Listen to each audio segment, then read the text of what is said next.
히브리 10장입니다. 오늘 히브리 10장 1절 10절인데 그리스도의 몸이 단 한 번입니다. 히브리 10장 1절 10절입니다. 히브리 10장 10절 말씀 같이 읽습니다. 히브리 10장 10절. 히브리 10장 10절 말씀 같이 읽습니다. 바로 이 뜻으로 말미암아 예수 그리스도의 몸이 단 한 번 영원히 드려짐을 통해 우리가 거룩히 구별되었노라. 예수 그리스도의 몸이 단 한 번 영원히 드려짐을 통해 단 한 번 영원히 드려짐을 통해 그리스도의 몸이 단 한 번. 예전에 저희 교회 여러분 홈페이지에 찾아보시면 그리스도의 몸에 대해서 한 몇몇 번 강의한 게 있어요. 그리스도의 몸, 주제가 그리스도의 몸에 대해서 성경에 나오는 그리스도 예수 그리스도의 몸에 대해서 설교한 이 특강으로 한 게 있습니다. 그거 참조하셔서 한번 정리 한번 하시길 바랍니다. 예.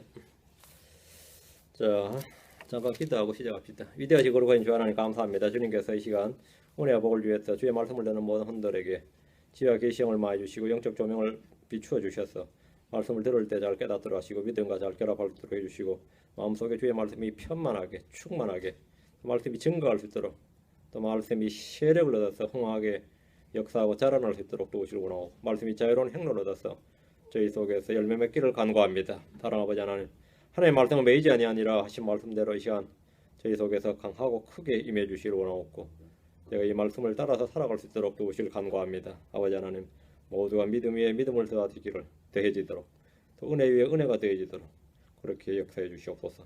감사를 드리며 주의 성기도합니다. 아멘. 예. 오늘 말씀은 주 예수 그리스도께서 들이신 영원한 헌물, 단 한 번 헌물, 단 한 번의 헌물에 관한 말씀입니다. 예수님은 이 땅에서 성전에 가셔서 양이나 염소를 잡아 죽이거나 제단에 피를 뿌려본 적이 한 번도 없습니다. 여러분 복음서 어딜 봐도 그런 장면 없죠. 주님께서는 성전에서 사람을 가르치신 적도 있고 가는 노끈으로 채찍을 만들어 양과 소와 함께 그들 다 성전에 내쫓으시고 돈 바꾸는 자들의 돈을 쏟으시고 상을 엎으신 거예요. 한마디로 말하면 이 교양 없는 짓이다 그렇죠. 주님께서 그렇게 아주 분노하셔서 그렇게 하신 적이 있어요. 상을 엎으신 적은 있지만 단 한 번도 희생물이나 헌물을 드리신 적은 없습니다. 주님은 가버나움에서 세금 거두는 자들에게 공세를 낸 적은 있지만 성전에서 헌물이나 희생물을 드린 적은 없습니다. 히브리서의 핵심 내용은 예수님께서 영원한 대제사장이라는 점입니다. 그러나 그분은 이 땅의 성전이나 율법에 따른 대제사장, 헌물이나 희생물이나 제단 등에서 뭔가를 드리신 적은 없습니다. 이 땅의 성전, 성막에서 주님이 할 일은 없었습니다. 있을 수가 없는 거죠. 있을 수가 없습니다. 예수님은 양이나 염소나 황소를 잡아서 희생물을 드리시거나 그 피를 뿌려서 백성들의 죄나 혼을 속죄하신 것이 아닙니다. 예수님은 자신의 몸을 희생물로 드려서 단 한 번 영원히 죄들을 제거하시고 깨끗하게 하셨습니다. 예수 그리스도는 멜기세덱의 계율에 따른 대제사장이시므로 땅에 있는 성전이 아닌 하늘에 있는 참성막으로 들어가셨습니다. 예수님은 하나님과 관련된 일들에서 자비롭고 신실한 대제사장이시므로 연약함을 지닌 레위 계열의 제사장과는 차원이 다릅니다. 예수님은 우리의 고백하는 바 사도이시며 대제사장이신 그리스도이십니다. 성경에 보면 대제사장이신 그리스도라고 그랬습니다. 대제사장이신 그리스도란 말씀에 주목하십시오. 주 예수 그리스도는 왕이신 그리스도이시며 동시에 대제사장이신 그리스도이십니다. 그분 우리를 통치하시는 왕이실 뿐 아니라 우리를 위해 중보하시는 대제사장이십니다. 예수 그리스도는 땅에 계신 대제사장이 아니라 하늘로 올라가신 위대하신 대제사장이십니다. 예수 그리스도는 우리의 연약함을 동정하실 수 있으며 모든 점에서 우리와 마찬가지로 시험을 받으셨지만 죄가 없으신 대제사장이십니다. 모든 대제사장은 자신의 죄가 있습니다. 자신의 죄부터 속죄해야 됩니다. 우리 주 예수 그리스도께서는 죄가 없으신 대제사장입니다. 예수 그리스도는 하나님께서 낳으신 아들로서 영화롭게 되신 대제사장이시고 멜기세덱의 계율에 따른 대제사장으로 칭함을 받습니다. 예수 그리스도께서는 우리를 위하여 하늘의 지성소로 들어가서 영원히 대제사장이 되셨습니다. 예수 그리스도는 하늘들보다 더 높이 되신 대제사장이시며 영원 무궁토록 거룩히 구분된 아들로서 대제사장이십니다. 예수 그리스도는 하늘에 계신 위엄 있는 분의 왕자 오른편에 앉으셨습니다. 예수 그리스도는 다가올 좋은 것들의 대제사장, 더 크고 완전한 성막을 통해 오신 대제사장이십니다. 예수 그리스도께서는 하나님의 집을 다스리는 대제사장이십니다. 우리에게 계신 대제사장은 우리에게 합당한 분이시며 그분은 거룩하시고 해가 없으시고 더러움이 없으시고 죄인으로부터 분리되시고 하늘들보다 더 높이 되셨습니다. 이것이 지금 히브리서에서 증언한 대제사장이신 예수 그리스도입니다. 우리의 대제사장 예수 그리스도입니다. 히브리서의 핵심 중에 하나가 우리의 대제사장, 영원한 대제사장, 하나님께로 올라가신 대제사장 예수 그리스도이십니다. 하나님께서 율법이 아니라 맹세의 말씀으로 세운 영원한 대제사장, 하늘들로 들어가신 대제사장이신 예수 그리스도께서 무엇을 헌물로 드렸습니까? 그럼 대제사장이라고 했는데 대제사장이신 그리스도는 무엇을 하나님께 헌물로 희생물로 드리셨냐? 예수님께서는 율법에 따라 죄로 인한 헌물이나 율법에 따라 드린 희생물이나 황소와 염소의 피를 드리신 것이 아닙니다. 하나님께서는 그런 것을 기뻐하지 않으십니다. 예수님께서 율법에 따라 레위 제사장들이 드려왔던 대대로 율법에 따라 드려왔던 헌물을 드리기 위해서 이 땅에 온 것이 아닙니다. 만약 예수님이 그런 헌물을 드렸다면 하나님께서 완전히 뒤집어질 이야기죠. 그건 예수님이 드리지 않아도 되는 겁니다. 예수님이 그거 하러 올 일도 없고 하러 오실 필요도 없는 거죠. 예수님께서는 자신을 드리고 자신의 몸을 희생물과 헌물로 드리기 위해서 몸을 입고 이 땅에 오셨습니다. 에베소 5장 2절, 히브리서 9장 26절, 에베소서 5장 2절, 히브리서 9장 26절.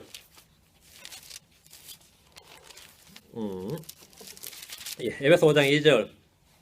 그리스도께서 우리를 사랑하사 우리를 위해 자신을 향기로운 냄새의 헌물과 희생물로 하나님께 드리신 것 같이 사랑 안에서 걸으라.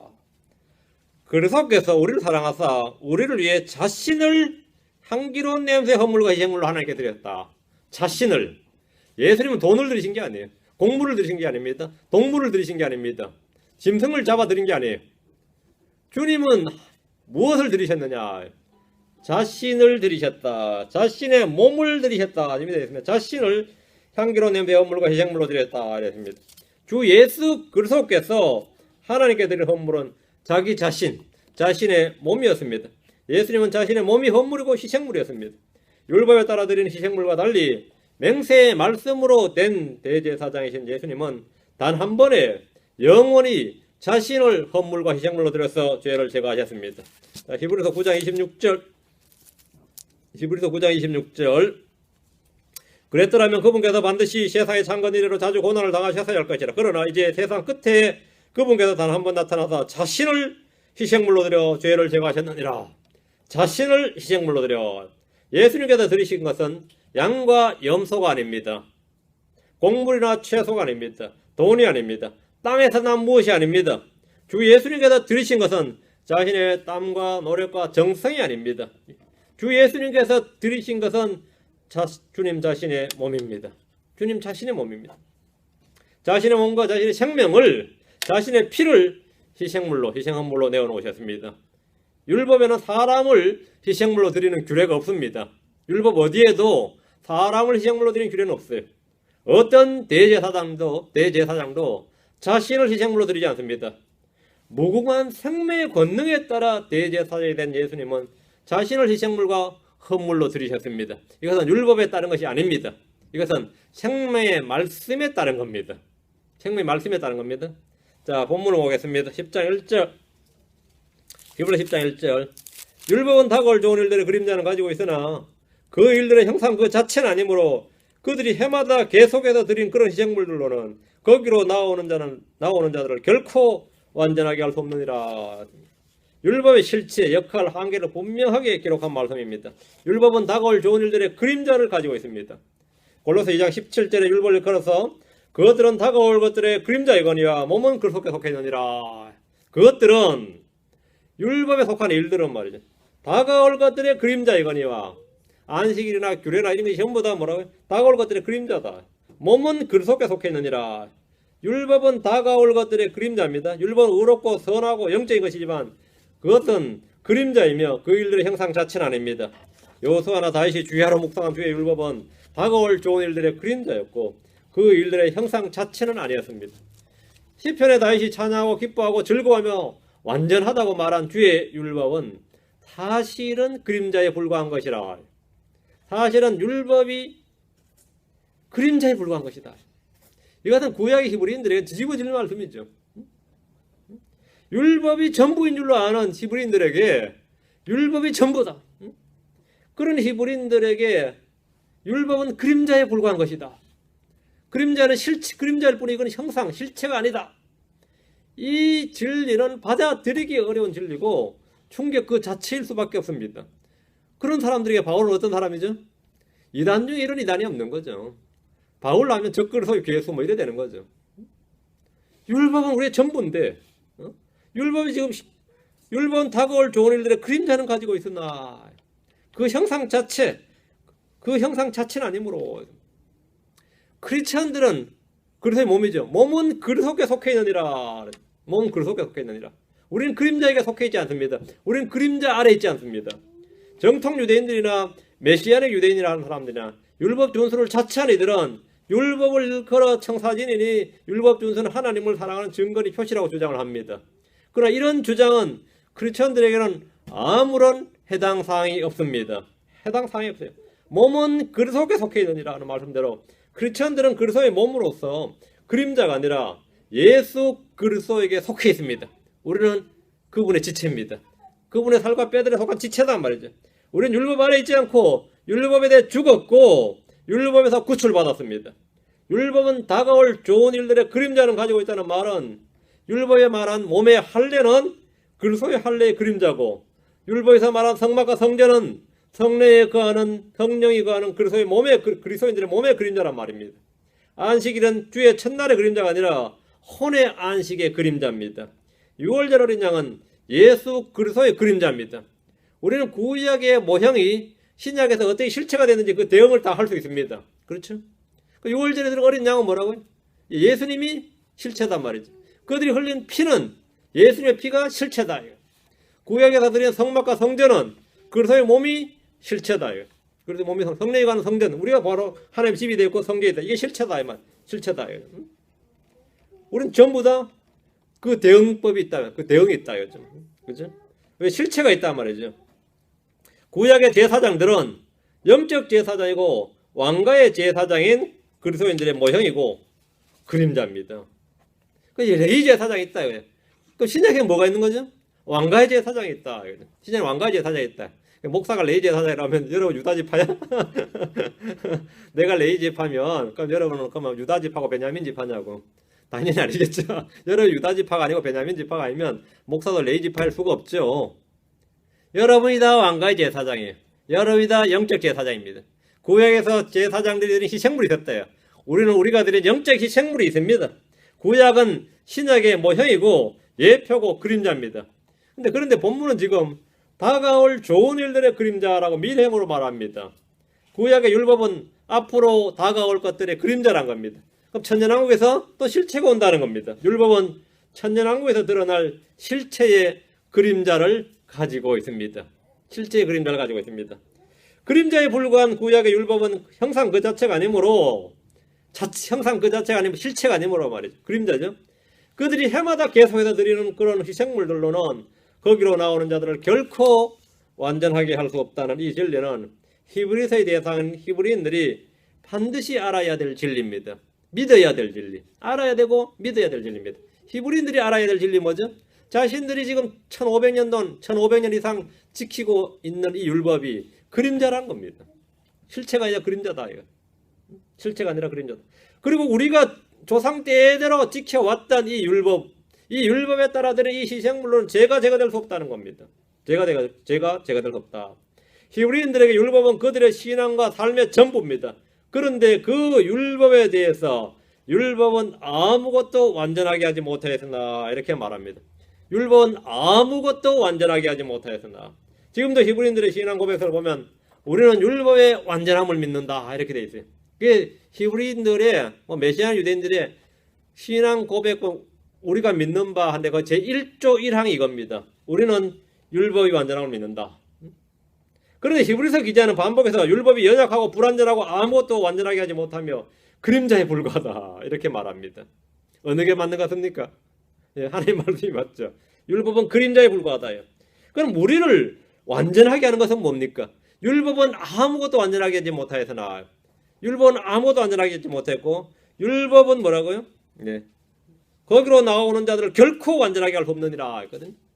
히브리 10장 1절에서는 결코 완전하게 할 수 없다. 7장 19절에서는 아무것도 완전하게 하지 못한다고 했습니다. 자, 어쨌든 완전하게 하지 못하는 건 사실이죠. 어딜 봐도 그림자가 뭔가를 완전하게 할 수 없는 거니까요. 그럼 우리를 완전하게 하는 게 뭐냐는 겁니다. 주님께서 가지고 오신 더 나은 소망입니다. 앞으로 하도 7장 19절 후반부, 히브리 7장 19절, 율법은 아무것도 완전하게 하지 못하였으나 주께서 더 나은 소망을 가져오시면 완전하게 하였으므로 우리가 이 소망을 힘입어 하나님께로 가까이 나아가느니라. 주께서 가지고 나온 소망, 주께서 가지고 오신 소망, 주께서 더 나은 소망을 가져오시면 완전하게 하였으므로 이렇게 말합니다. 예수님께서 더 나은 소망을 가져오셨습니다. 예수는 율법을 가지고 오시지 않았습니다. 예수는 율법을 가지고 오지 않으셨어요. 율법은 모세를 통해 주어졌으나 은혜와 진리는 예수 그리스도를 통해 왔느니라 했죠. 기억납니까? 은혜와 진리는 뭐라고요? 예수 그리스도를 통해 왔다. 율법은 모세를 통해 주어졌으나 기본입니다. 은혜와 진리는 예수 그리스도를 통해 왔느니라 컴이에요. 그러니까 예수님께서 더 나은 소망을 가져오시면 할 때 예수님이 가져오신 더 나은 소망이 뭐죠? 은혜와 진리입니다. 그 은혜와 진리는 뭐라고요? 완전하게 하였으므로. 은혜와 진리는 우리를 완전하게 합니다. 은혜와 진리는 우리를 완전하게 해요. 우리가 이 소망을 힘입어 하나님께로 가까이 나아가느니라. 은혜와 진리를 힘입어 하나님께 가까이 나간다. 예수님께서 더 나은 소망을 가져오셨다고 했는데 우리가 믿으면 바라는 것들이 뭐 실체, 바라는 것들이 실체, 소망하는 것이 실체다. 그렇죠? 이 소망이 뭐냐면 예수님 자신이 의의 소망이시고 믿음의 소망이시고 이스라엘의 소망이시고 영광의 소망이시고 더 나은 소망이십니다. 이 소망을 힘입어 더 나은 소망을 가져오셨는데 이거 가지고 이 소망을 힘입어 이 영광의 소망이신 예수 그리스도, 의의 소망이신 예수 그리스도를 힘입어서 하나님께로 가까이 나아가느니라. 맞죠? 자, 말씀이 지금 딱 와닿습니까? 레위 제사장 체계를 통해서 완전함이 올 수 없다면 레위 제사장 체계 아래에서 받았던 율법으로는 아무도 완전하게 할 수 없고 완전하게 될 수 없습니다. 주 예수 그리스도께서 완전하게 하셨습니다. 그럼 우리는 율법을 어떻게 돼야 됩니까? 우리는 율법을 어떻게 돼야 돼요? 때려치워라 없애라 이래요? 우리 율법을 어떻게 돼야 돼요? 율법이란 그림자를 통해서 실체가 어떻게 하는지 그 증거를 봐야 됩니다. 그리고 그것을 먼저 맞추어 봐야 됩니다. 율법이란 그림자를 통해서 실체를 보고 배움을 얻고 훈계와 경고를 받아야 됩니다. 우리는 역사를 알아야 되죠. 다 지나간 과거라고 다 필요 없는 게 아닙니다. 역사가 있어야 현재가 의미가 있는 거죠. 율법이 있어야 은혜와 진리가 의미가 있는 겁니다. 율법은 버려라 때려치워라 그러면 안 됩니다.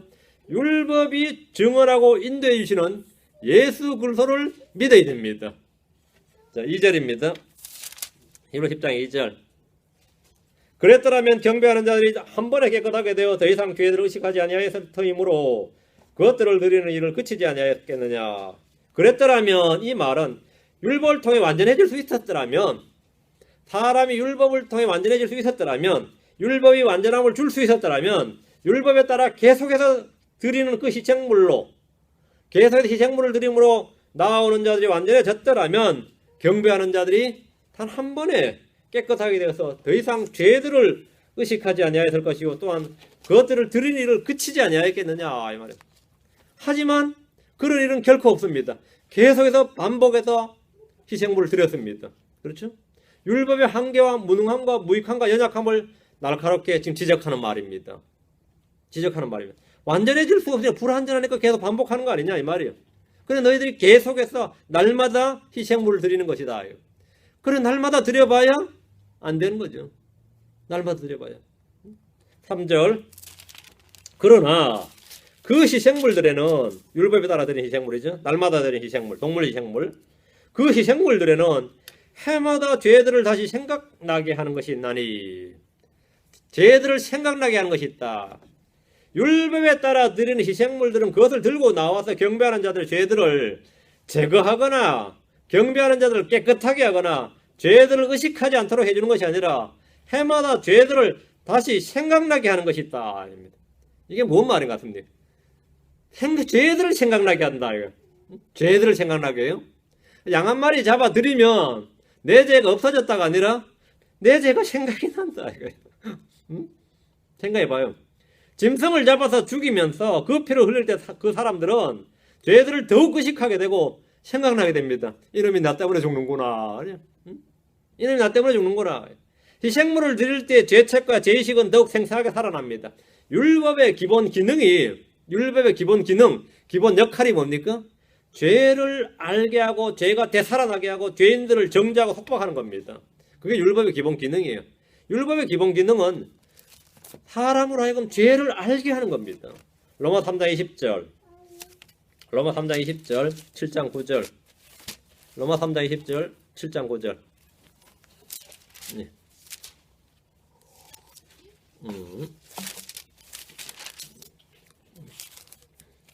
그러므로 율법의 행위로는 어떤 육체도 그분의 눈앞에서 의롭게 될 수 없나니 율법으로는 죄를 알게 되느니라. 율법으로는 죄를 알게 되느니라. 율법은 죄를 깨닫게 하는 겁니다. 율법으로 죄를 알게 됩니다. 율법은 죄를 덮어주고 없애주는 것이 아니라 죄를 알게 해주는 겁니다. 그렇죠? 죄를 알게 해주는 겁니다. 우리의 본성의 법과 양심과 생각 속에 기록된 마음의 법으로도 어느 정도 죄를 알 수 있지만 율법이 아니면 결코 알 수 없는 죄도 많이 있습니다. 율법으로 말미암지 않고는 죄로 알지 못하는 것들이 있습니다. 율법은 죄를 알게 해주고 죄를 더욱 죄가 되게 해줍니다. 7장 9절, 로마 7장 9절. 전에 율법이 없었을 때에는 내가 살아 있었으나 명령이 오매 죄가 되살아나고 나는 죽었도다. 명령이 오매 죄가 되살아나고, 이것이 율법의 기능이고 역할입니다. 이것이 율법의 기능이고 역할이에요. 성경 공부하고 나서부터 제가 양심의 가치 훨씬 많이 받습니다. 그런 거 있죠? 양심의 가치 훨씬 많이 받는 분 있잖아요. 죄가 되살아나고 아니까 그게 죄인 줄 아니까. 죄인 줄 아니까. 율법을 통해서 하나님은 율법 아래 있는 모든 사람들을 죄 아래 가두어 두십니다. 자, 다시 히브리서로 옵니다. 10장 4절. 황소와 염소의 피가 죄들을 제거하는 것은 불가능하니라. 황소와 염소의 피가 죄들을 제거하는 것은 불가능하니라. 성경이 스스로 율법에 따라 드린 희생물과 그 피의 한계를 말하고 있습니다. 황소와 염소의 피는 쓸모없느니라, 헛된 짓이니라, 그 말이 아닙니다. 그것을 1500년 동안 들여왔지만 그걸로 죄가 제거되지 않았다는 겁니다.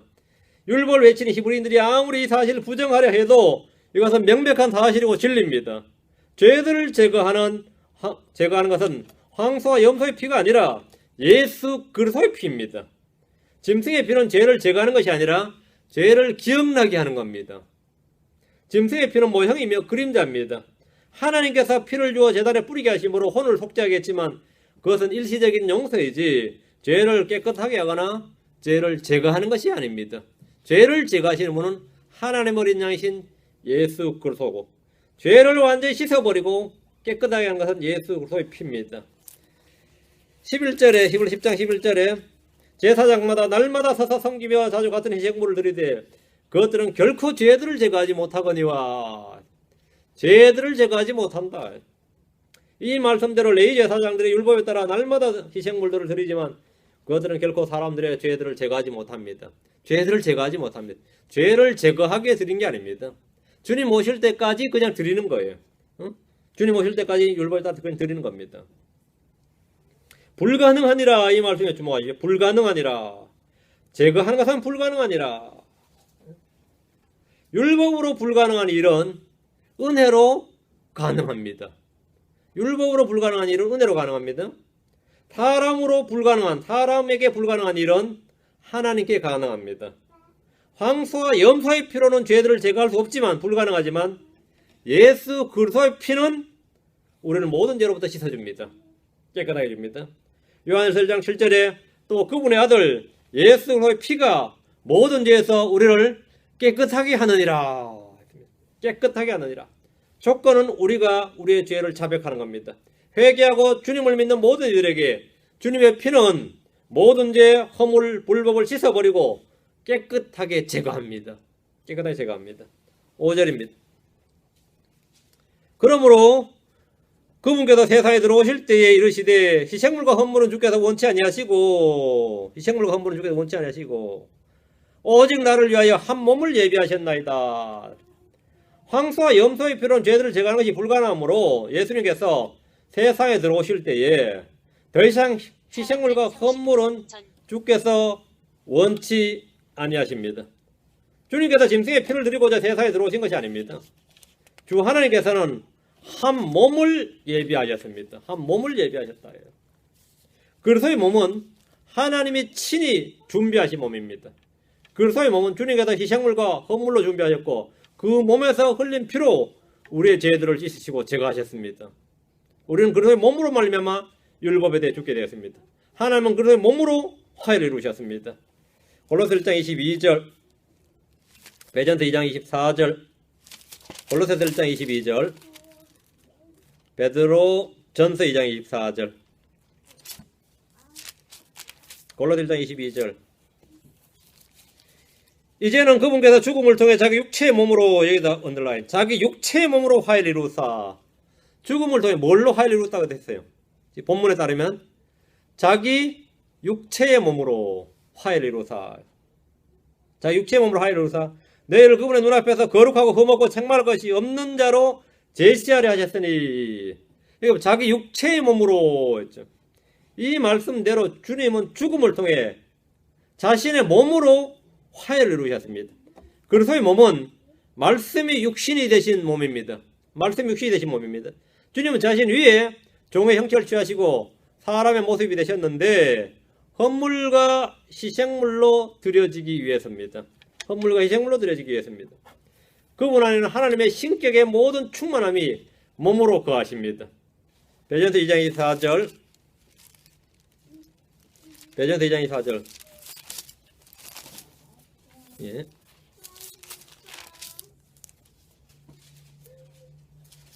친히 나무에 달려 자신의 몸으로 우리의 죄들을 지셨으니, 여기 언더라인, 자신의 몸으로 우리의 죄들을 지셨으니, 여기.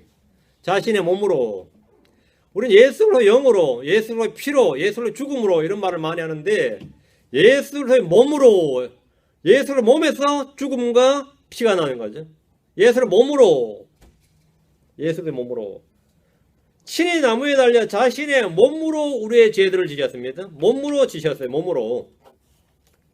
예수님께서 우리 말씀이 육신이 되신 이유입니다. 말씀이 육신이 되신 이유. 하나님께서 사람이 되신 이유입니다. 자신의 몸을 희생물로 드려야 되기 때문에 자신의 몸으로 우리 죄들을 지셔야 되고 자신의 몸으로, 육체의 몸으로 화해를 이루셔야 되고 몸으로 해야 될 일이 너무나 많습니다. 몸으로 해야 될 일은 영으로 되는 것이 아닙니다. 말씀으로 되는 게 아니에요. 몸으로 되는 일은 몸으로만 됩니다. 자신의 몸으로. 자, 다시 히브리서 10장 6절. 그런데 하나님께서 한 몸을 예비하셨다. 한 몸을 예비하셨다. 죄로 인한 번제 헌물과 희생물들은 주께서 기뻐하지 아니하시나이다. 죄로 인한 번제 헌물과 희생물들은 주께서 기뻐하지 아니하시나이다. 이 말씀은 구약의 율법 아래서 드리던 동물 희생제의 종결을 선언하는 겁니다. 동물 희생제의 종결, finish, the end. 하나님께서 희생물과 헌물을 원치 아니하시고 죄로 인한 번제 헌물과 희생물을 기뻐하지 아니하신다면 더 이상 이런 것들을 하나님께 드릴 수도 없고 드릴 필요도 없습니다. 기뻐하지 않는 걸 드리면 안 되죠. 드릴 필요도 없다 이거죠. 이런 일은 예수 그리스도께서 세상에 들어오실 때까지만 허락된 일이고 일시적으로 부과된 일입니다. 개혁의 때까지 부과된 일이에요. 주 하나님께서 그림자요 모형으로 허락하신 일입니다.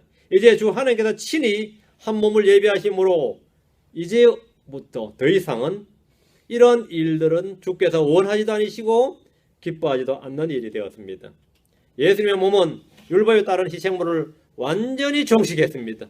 예수님 자신의 몸이 최초의 또는 최후의 희생헌물이 몸으로 드려진 최초의 희생물이고 몸으로 드려진 최후의 희생물인데 최후의 속죄헌물인데 이 헌물로 말미암아 더 이상 죄로 인한 헌물은 없다 이거예요. 죄로 인한 헌물은 없다 이거예요.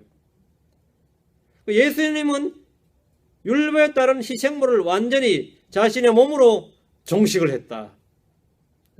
그래서 이제 finished 이렇게 된 거죠. 다 이루었다. 끝났다 이 말이에요. 뭐가 끝났어요? 더 이상 희생헌물은 끝났다. 번제물도 끝났고 속죄물도 끝났고 하나님께 죄로 인해 드리는 모든 헌물은 끝이 났습니다. 레위제사장 제도 끝났고 율법에 따라 드린 희생물도 헌물도 다 끝났습니다. 다 끝났습니다. 이것이 바로 the end of the law입니다. 율법의 끝마침이 되셨느니라. 율법의 끝마침이 되셨느니라.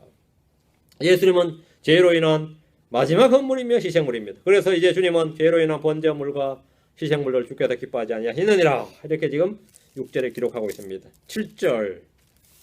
그때 내가 말하기를 하나님의 보시옵소서 두루마리 책에 나에 대해 기록된 바와 같이 내가 주의 뜻을 행하로나이다 하였나이다. 두루마리 책에 이 구절은 시편 40편 7절에 나오는 말씀인데 두루마리 책이 시편입니다. 여기서는 원래 구약을 그냥 두루마리 책이라고 그래요. 그런데 그 중에서 지금 이 본문은 시편인데 그때에 내가 말하기를 보시옵소서 내가 오나이다. 두루마리 책에 나를 가리켜 기록된 것이 있나이다. 구약은 다 예수님에 관한 기록이죠. 구약은 다 예수님에 관한 기록이죠. 여러분 창세기부터 성경까지 창세기부터 계시록까지 어디를 펴도 다 예수님에 관한 기록이에요. 성경은 다. 주제가 예수님이고 주인공이 예수님입니다. 욥기의 주인공은 욥이 아니고 예수님이라 이 말입니다. 어디를 펴도 마찬가지입니다. 자, 그때 내가 말을 보시옵소서 내가 오나이다. 두루마리 책에 나를 가리켜 기록된 것이 있나이다. 다윗의 시편에 기록된 이 예언에 나오는 분, 이분이 바로 예수 그리스도이십니다. 두루마리 책에라는 말씀은 구약 성경인데 지금 이분은 시편에 들어가 있어요. 예수님은 자기 뜻을 행하러 오신 분이 아닙니다. 자기 뜻을 행하러 오신 분이 아니다. 두루마리 책에 나를 가리켜 기록된 것이 있는데 내가 주의 뜻을 행하러 오나이다. 주의 뜻을 행하러 오나이다. 맞죠? 예수님이 이 땅에 아버지의 뜻을 행하러 오셨습니다. 아버지의 뜻을 행하러 오셨어요. 그 아버지의 뜻을 행하시고 아버지의 뜻대로 죽으셨어요. 그까지가 죽으시는 것까지가 뭐라고요? 다 하는 거죠. 그 죽으실 때 예수님이 뭡니까? 다 이루어졌다 한 겁니다. 아버지 뜻을 행하러 오셔서 주님은 다 이루으셨어요. 아버지 뜻을 다 이루으셨습니다. 우리 역시 아버지의 뜻이 다 이루어지길 기도합니다. 하나님께서 예수님께서 그렇게 기도하게 하셨습니다. 아버지의 뜻이 하늘에서 이루어진 것 같이 땅에서도 이루어지이다. 이렇게. 아버지의 뜻이 하늘에서 이루어진 것 같이 내 속에서도 이루어지이다. 뭐 이렇게 기도하는 겁니다. 그렇게 기도하는 겁니다.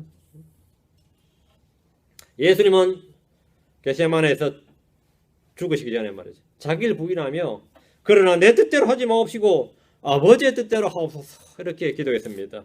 그리고 아버지의 뜻을 이루도록 죽기까지 순종하셨습니다. 그래서 아버지의 뜻을 다 이루셨어요. 그래서 다 이루어졌다 합니다.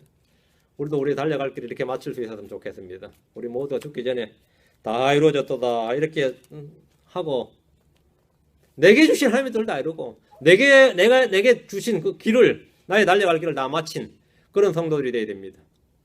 그래서 그렇게 죽어야죠. 몇 년만 더 살았으면 좋겠다. 다 며칠만 더 살았으면 좋겠다. 뭐 이런다든지. 그죠? 참 안타까운 일이죠. 우리는 아버지 뜻이 이루어지길 원한다. 내 뜻대로 살고자 하는 것이 아니라 아버지 뜻대로 살고자 하는 것. 내가 사는 것이 아니라 주께서 내 안에 사시는 것. 뭐 이런 것이 크리스천의 삶이죠. 그게 크리스천입니다. 내가 행한 것이 아니라 주의 은혜가 행했다. 주의 은혜로 행했다. 이런 것. 이것이 바로 진정한 그리스도인의 삶입니다. 그리스도인의 삶이 대단한 삶이 아닙니다. 내가 아니라 그리스도. 이것이 바로 그리스도인의 삶입니다. 히브리 10장 8절. 위에서 그분께서 이러시기를 위에서 이거는 하늘에서 이 말입니다. 위에서 그분께서 이러시기를 희생물과 헌물과 번제물과 죄로 인한 헌물은 주께서 원치도 아니하시고 기뻐하지도 아니하시나이다 하셨는데 그것들은 율법에 따라 드리는 것이니라. 주님이 희생물을 드리면 그는 기뻐하시죠. 율법에 따라 드리는 것은 기뻐하지 않으시는 겁니다.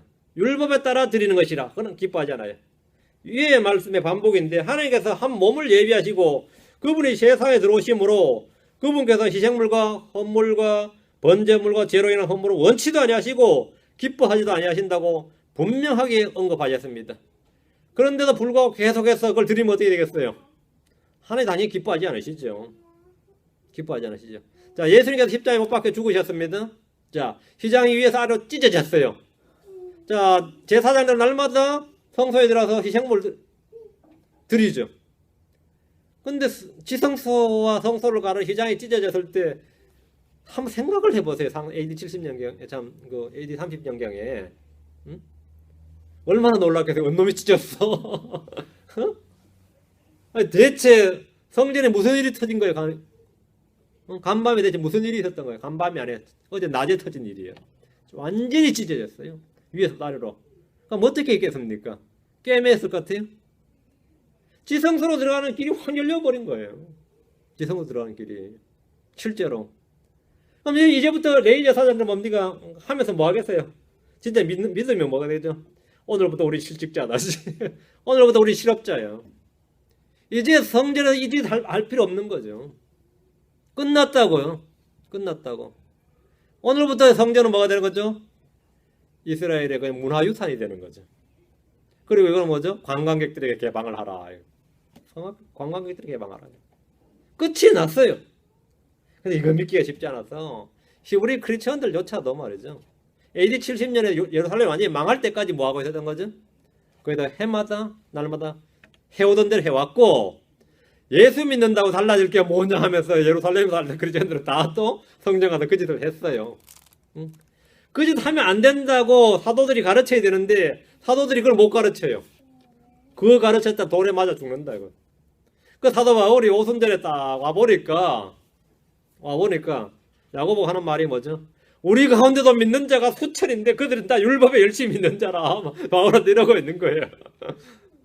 바울 완전 막 미치죠. 근데 우리가 듣기로 우리가 알기로 바울 너는 모세의 관례도 지켜서는 안 된다고 말하니까 그 오해를 불식시켜주기 위해서 내일 성전에 가서 이렇게 하라고 야고보 지시하는 장면이 나와요. 사도행전 22장에. 참 기가 찰 노릇이죠. 이런 데 사도 바울이 이제 원자 폭탄 한번 떨어뜨려야 되는데 바울은 또 그 다음날 또 그렇게 딱 한다고 가서 쫄래쫄래 성전에 가가지고 그걸 다 잡혀가지고 뭐가 되는 거죠? 그 잡혀서 그때부터 선교도 못하고 그때부터 잡혀가지고 그때 사도행전 28장까지가 뭡니까? 가면서 사도 바울 재판받는 이야기야. 혁혁하게 전도하는 이야기가 아니고 그때부터 바울이 어떻게 유대인들하고 논쟁을 벌이면서 28장까지 바다에서 고생했는지 뭐 그런 이야기 쭉 해가지고 로마까지 가가지고 하는 이야기가 사도행전 마지막 어디서 전도하는 이야기가 아니고요. 참 기가 찰 노릇이죠. 자, 8절 다시 잘 보세요. 그것들은 율법에 따라 드린 것이니라. 그것들은 율법에 따라 드린 것이다. 희생물, 헌물, 번제물, 제로 인한 헌물은 율법에 따라 드린 거 맞죠? 율법에 따라 드리라고 했으니까 드린 거니까. 율법에 따라 드리는 것인데 주님께서 원하지도 아니고 기뻐하지도 않으셨다니까 이게 말이 되느냐 이거예요. 말이 된다 이거예요. 예수님께서 완전한 희생물 드리셨기 때문에 이제 더 이상은 안 돼. 여기 때가 있다는 거예요. 여기 때를 구분해야 돼요. 어느 때까지 어느 때까지. 요거 구분을 못하면 구약과 신약을 구분을 못하면 말씀이 뭐가 되는 거죠? 모순이 되는 거죠. 주님 자신이 드리라고 해놓고 그걸 기뻐하지 않으신다 그러면 우리가 왜 드리냐 돼. 지금은 아니라고. 예수님이 드리심으로 아니라고요. 지금 율법에 따라 드리는 것은 지금은 아니다. 이제 더 이상 우리는 율법에 따라 희생물을 드리지도 않고 율법에 따라 행하지도 않습니다. 예수 그리스도께서는 믿는 모든 자에게 의가 되기 위해서 율법의 끝마침이 되셨습니다. 그게 로마 10장 4절이에요. The end of the law입니다. 여기 미국에 사는 메시아닉 유대인들 보면 그 율법의 끝마침이 되시느니라 the end 이게 이 구절이 도저히 받아들일 수가 없어서 율법의 목적이 되시느니라 이렇게 번역해요. end가 the end 하면 end가 끝도 되지만 목적도 되잖아요. 그죠? 그래서 번역을 싹 바꿔놓은 거예요. 예수님께서는 율법의 목적이 되시느니라 이렇게. 그래야 율법을 지킬 수 있으니까. 성경을 살짝 바꾸는 거죠. 하나님께서 이런 짓 하지 말라고 말씀하셨어요. 말씀을 더하거나 빼거나 바꾸지 말라고. 말씀 바꾸는 일이 누가 하는 짓이죠? 그게 마귀 새끼가 하는 짓이에요. 그게 사탄이 에덴에서부터 한 일입니다. 말씀을 부패시키는 자들. 오늘 개혁성경 믿는 사람들도 다 마찬가지죠. 어떤 분이 자기는 짐승에게도 영이 있다는 사실, 불신자에게도 영이 있다는 사실을 처음 알았다 이런 분이 있더라고요. 내가 당연하지. 당신 성경은 없으니까. 그러면 내가 당신이 가진 성경은 그 내용이 없으니까. 그렇죠. 개혁 성경은 그 내용이 없다고. 없는데 없는 줄도 모르고 산 거죠. 없어도 없는 줄을 모르고 살았대. 말씀이 틀리면 진리가 틀리게 되고 진리가 틀리게 되면 평생 잘못 믿는 겁니다. 자신이 의도하든 의도하지 않든 원치 않든 아무리 믿음을 기르어도 믿음은 말씀에서 오는데 잘못된 믿음에서 바른 믿음은 나올 수가 없습니다. 바른 믿음에서 잘못된 믿음으로 변질되는 순이 있어도 맞죠? 바른 성경 가진다고 다 바른 믿음 가진 건 아니에요. 변질된 놈들은 많아요. 그러나 잘못된 성경에서 바른 믿음은 아예 나올 수가 아예 없는 겁니다. 원천적으로 불가능한 일입니다. 우린 주님께 희생물을 드릴 때 우리는 희생물 안 드리느냐? 드립니다. 드리는데 율법에 따라 드리는 것은 아닙니다. 우리는 영적 희생물 드리는 영적 제사장 드립니다. 우리는 자원에서 감사 희생물 드립니다. 자신의 몸을 살아있는 희생물로 드립니다. 우리는 찬양의 희생물을 드립니다. 자, 베드로전서 2장 5절 이걸 한번 살펴봅시다. 저희 교회에서는 하도 많이 하는 내용이라서 예. 베드로전서 2장 5절 너희도 살아있는 돌들로서 영적인 집으로 건축되고 예수 그리스도를 통해 하나님께서 받으실 만한 영적 희생물을 드리는 거룩한 제사장이 되었도다. 영적 희생물을 드리는 거룩한 제사장. 여기서 영적 희생물의 제 첫 번째가 뭐냐 이거죠. 예수님께서 자신을 드리셨다고 그랬잖아요. 로마서 12장 1절. 그럼 크리스천이 드려야 될 것은 뭐냐? 우리는 영적 희생물 드리는 거룩한 제사장이 되었는데 우리가 양잡고 소잡을 수는 없는 문제 아닙니까? 그래서 영적 희생물 드리는 그 영적 희생물이 뭐냐가 로마서 12장 1절에 나오죠. 그러므로 형제들아 내가 하나님의 긍휼을 힘입어 너희에게 간청하노니 너희는 너희 몸을 거룩하고 하나님께서 받으실 만한 살아있는 희생물로 드리라. 그것이 너희에게 너희 합당한 섬김이니라. 너희 몸을 하나님께 살아있는 뭘로 드리라? 희생물로 드리라. 너희 몸을 희생물로.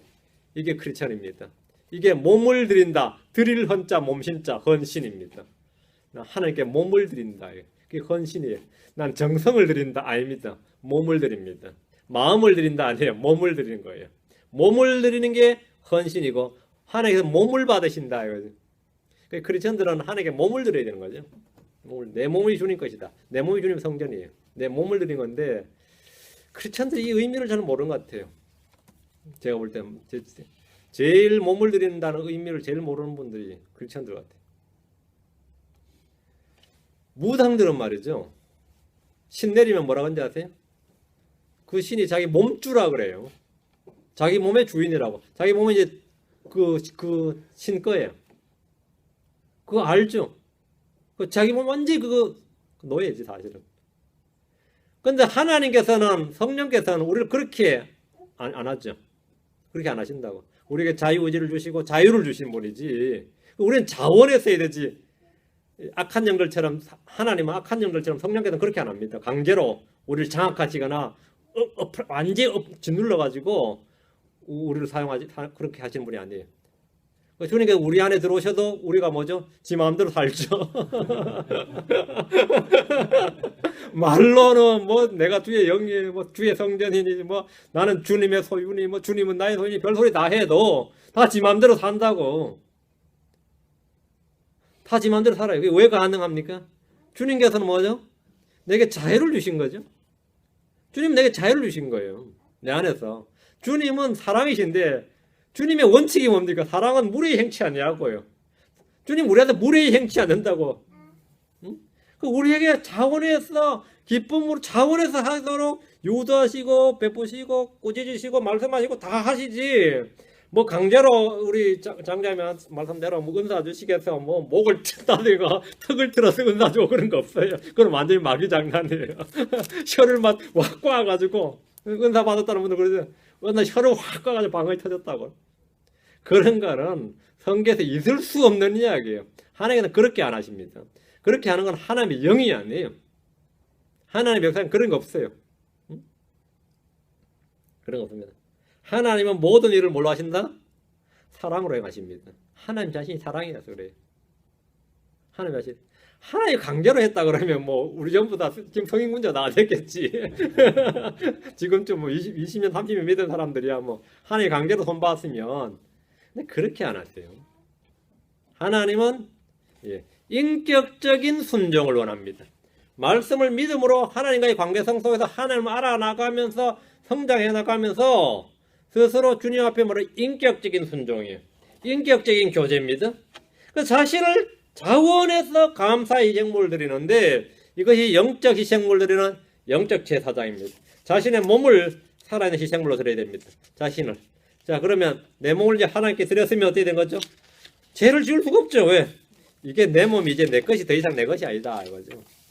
이 몸이 이게 내가 내 것이 아니에요. 내 몸 속에 이제는 내 몸으로 그런지 못한다 이거죠. 예. 내 몸이 하나님께 드려버렸다. 하나님께 드려버렸다. 내 몸에 하나님이 와 계시고 받아들였고, 그 주님을 당신이 받아들이셨소 그러면 내 몸에 주님을 받아들이서, 그래서 주님이 내 안에 계신다면 내 몸속에 계신다 이거. 그 내가 내 몸이 성전이 된 거죠. 그 내가 이제 그 부분에 말씀하시는 바대로 뜻대로 내가 이제 살아가려고 마음을 먹었단 말이죠. 그 주께서 말씀하소서 행하겠나이다. 이게 헌신이에요. 그 죽어라 그래도 죽는다 이거죠. 그게 크리스천인데, 예전에 뭐 요즘이야 별로 그런 일 없지만 영국에 이런 이 신앙 때문에 왕조가 바뀐 일이 많아요. 캐톨릭이 정권 잡았다가 개신교가 정권 잡더라면, 특히 캐톨릭이 왕이 될 때 말이죠. 개신교 왕이었던 사람은 죽어요. 반드시 죽여버립니다. 그것도 단두대에서 죽여버리고 막 이래요. 고물에 죽여버렸는데. 근데 그 정권을 탈취당해서 내가 이름 모르겠는데 죽을 때 그 한 말이 있어요. 그 왕이 자기를 칠각시키고 이제 자기를 죽이는 왕은 이제 캐톨릭이 이제 왕이 된대. 회심하기를 원하는 거예요. 이 사람 진짜 거듭난 크리스천인데, 그럼 자기를 몰아내고 죽이는 왕을 저주하는 게 아니고, 유언이 뭐냐, 죽기 전에 한 마지막 남기는 말이, 당신과 내가 저 하늘에서 스데반과 바울처럼 만나기를 원하오 그랬어요. 응? 바울이 스데반을 죽였는데 하늘에서 바울과 스데반이 만난다 이거예요. 당신이 지금 나를 죽이는데 저 하늘에서는 당신과 내가 바울과 스데반처럼 만나기를 바라오. 회심하라 이거지. 날 죽이고 나서 회심하고 하늘에서는 바울과 스데반처럼 우리가 만납시다. 그래. 바울과 스데반처럼 만납시다. 여러분 어떨 것 같아요? 여러분 곁에 있는 여러분의 가시들, 여러분의 부담을 주고 짓누르고 저주하고 괴롭히고, 그게 남편이든 자식이든 누구든 간에 여러분 그 마음을 가지셔야 됩니다. 나를 대적하는 자를 위해서 기도하고 내 원수들을 사랑하고 이 마음을, 이게 바로 그리스도의 마음입니다. 너희 안에 이 마음을 품으라 한 게 바로 이 마음이에요. 이 마음을 품어야 됩니다. 목사 니나 잘해라 그러지 말고. 예, 아멘. 이거 내 말씀을 듣는 분이 다 그렇게 되길 바랍니다. 9절입니다. 9절. 그 뒤에 그분께서 이러시기를, 오 하나님이여 보시옵소서, 내가 주의 뜻을 행하러 온나이다 하셨으니 그분께서 첫째 것을 제거하시면 둘째 것을 세우려 하심이라. 예수님께서 이 땅에 육신을 입고 오시면 자신을 희생물로 드리기 위함인데, 이를 일컬어 내가 주의 뜻을 행하러 오나이다 이렇게 말해요. 주의 뜻을 행하러 오나이다. 주의 뜻이 뭡니까? 예수 그리스도께서 우리를 위해 희생물이 되셨고 우리를 위해 자신을 향기로운 냄새의 헌물과 희생물을 하나님께 드리셨는 것, 이것이 아버지의 뜻, 주의 뜻을 행하러 온 겁니다. 자신을 죽기 위해서 오신 것, 자신을 희생물로 드린 것 주의 뜻입니다. 율법에 따라 드린 희생물이 이제 더 이상 없습니다. 그분께서 첫째 것을 제거하시면 둘째 것을 세우려 하심이니라. 첫째 것은 언약, 즉 율법입니다. 율법에 따른 제사장, 율법에 따른 희생물, 율법에 따라 드린 헌물, 율법에 따른 모든 것이 다 제거되었습니다. 더 이상 성전은 없습니다. 더 이상 제단은 없습니다. 주님께서 이 성전을 헐라 했어요.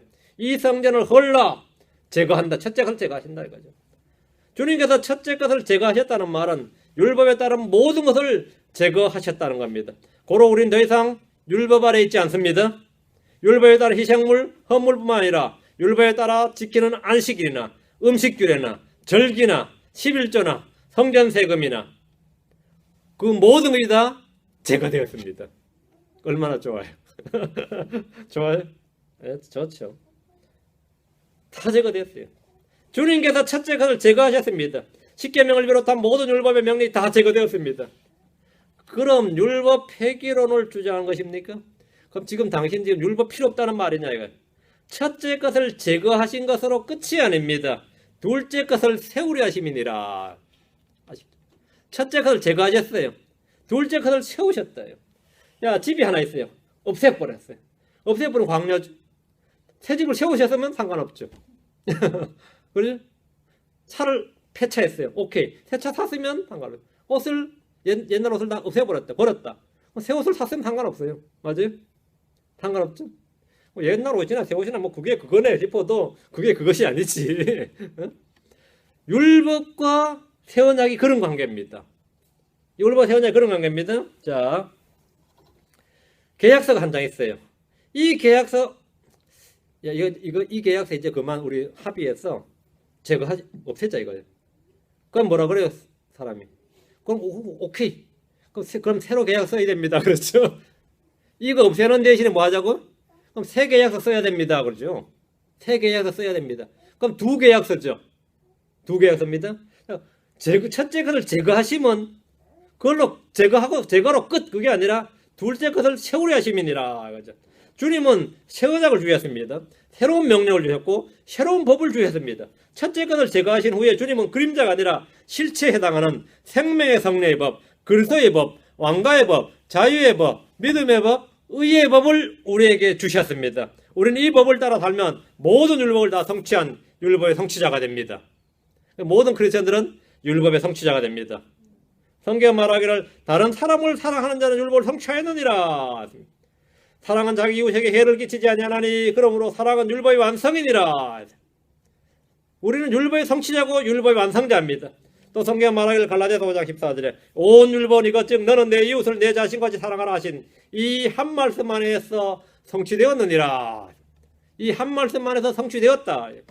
주님은 첫째 것을 그냥 두시고 둘째 것을 세우신 것이 아니라 첫째 것을 제거하시고 둘째 것을 세우셨습니다.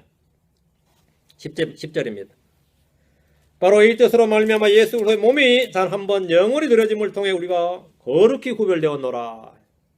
예수님께서는 아버지께 더 이상 원하지도 않고 기뻐하지도 않으시는 동물 희생제나 짐승의 피나 율법에 따라 드린 것을 제거하시고 자신의 몸을 향기로운 헌물과 희생물로 하나님께 드리셨습니다. 자신의 몸을 드리셨어요.